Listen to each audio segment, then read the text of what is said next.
Parole du Seigneur du jeudi de la 5e semaine du temps de Pâques. Première lecture. Lecture du livre des Actes des Apôtres. Actes chapitre 15, versets 7 à 21. En ces jours-là, comme la conversion des païens provoquait, dans l'église de Jérusalem, une intense discussion, Pierre se leva et leur dit, Frères, vous savez bien comment Dieu, dans les premiers temps, a manifesté son choix parmi vous. C'est par ma bouche que les païens ont entendu la parole de l'Évangile et sont venus à la foi. Dieu, qui connaît les cœurs, leur a rendu témoignage en leur donnant l'Esprit Saint, tout comme à nous. Sans faire aucune distinction entre eux et nous, il a purifié leur cœur par la foi. Maintenant, pourquoi donc mettez-vous Dieu à l'épreuve en plaçant sur la nuque des disciples un joug que nos pères et nous-mêmes n'avons pas eu la force de porter? Oui, nous le croyons. C'est par la grâce du Seigneur Jésus que nous sommes sauvés de la même manière qu'eux.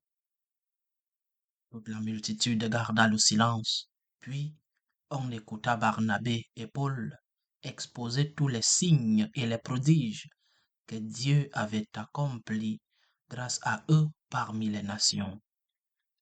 Quand ils eurent terminé, Jacques prit la parole et dit, Frères, écoutez-moi.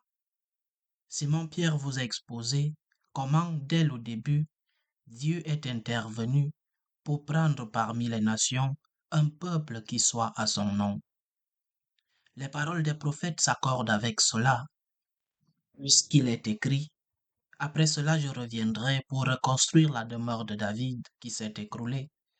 J'en reconstruirai les parties effondrées, je la redresserai. Alors le reste des hommes cherchera le Seigneur. Oui, toutes les nations sur lesquelles mon nom a été invoqué, déclare le Seigneur, qui fait ces choses connues depuis toujours.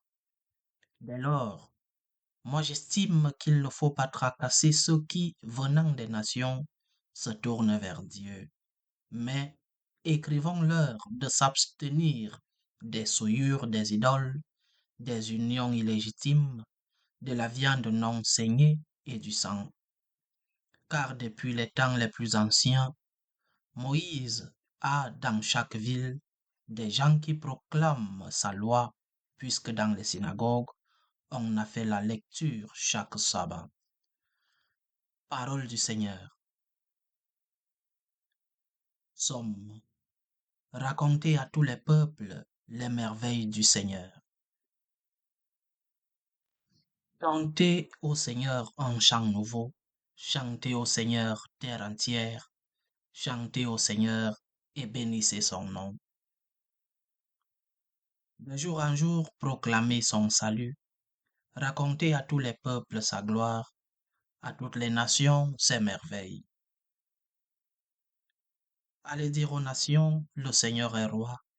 Le monde inébranlable tient bon. Il gouverne les peuples avec droiture. Alléluia, Alléluia, Alléluia. Mes brebis écoutent ma voix, dit le Seigneur. Moi, je les connais et elles me suivent. Alléluia, Alléluia, Alléluia. Évangile de Jésus-Christ selon saint Jean. Jean chapitre 15, versets 9 à 11.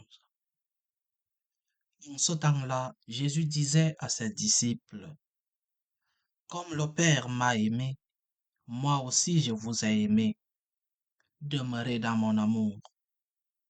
Si vous gardez mes commandements, vous demeurerez dans mon amour, comme moi j'ai gardé les commandements de mon Père et je demeure dans son amour.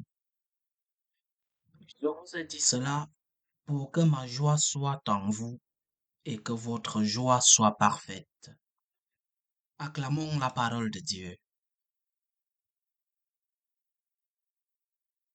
Un court passage, l'évangile d'aujourd'hui, 3 versets, mais 3 versets qui se révèlent pourtant très riches théologiquement. Si nous parvenons à saisir le sens de ces 3 versets, nous pouvons alors affirmer que nous connaissons le message du Christ. Aujourd'hui, le Seigneur parle du verbe demeurer en lui. Il utilise 3 fois ce verbe. En grec, demeurer, c'est entrer en communion, un verbe assez courant, mais qui renferme de nombreuses nuances et richesses qui peuvent nous éclairer sur ce que le Christ nous demande lorsqu'il nous invite à être en communion dans son amour. Dans l'usage courant, le verbe demeurer signifie habiter quelque part, rester dans un lieu. C'est cela le sens premier du verbe demeurer. Le Christ nous appelle à demeurer dans son amour. C'est dans son amour que nous voulons établir notre demeure. C'est dans son amour que nous voulons nous enraciner. Mais demeurer, c'est aussi tenir sa position au combat, ne pas reculer, persévérer avec fidélité à son devoir. C'est le verbe du guerrier qui résiste. Demeurer dans l'amour du Christ, c'est donc lutter, se sacrifier, faire des efforts. Parce que ce n'est toujours pas facile. Et bien souvent, il faut affronter les difficultés de la vie pour rester dans l'amour et ne pas entrer dans une dynamique d'amertume, dans une dynamique de rancœur face à la vie. C'est aussi cela demeurer dans l'amour du Christ. Demeurer dans l'amour est donc un appel à la fidélité, appel à un vrai défi de chaque jour pour tous les croyants. Le Christ ne nous appelle pas seulement à une attitude passive, mais bien à un don de soi quotidien. Un don qui demande des efforts contre vents et marées. Nous pouvons cependant être certains que son amour est le port le plus sûr que nous puissions trouver. Demandons au Seigneur de nous donner la grâce de demeurer chaque jour un peu plus dans son amour.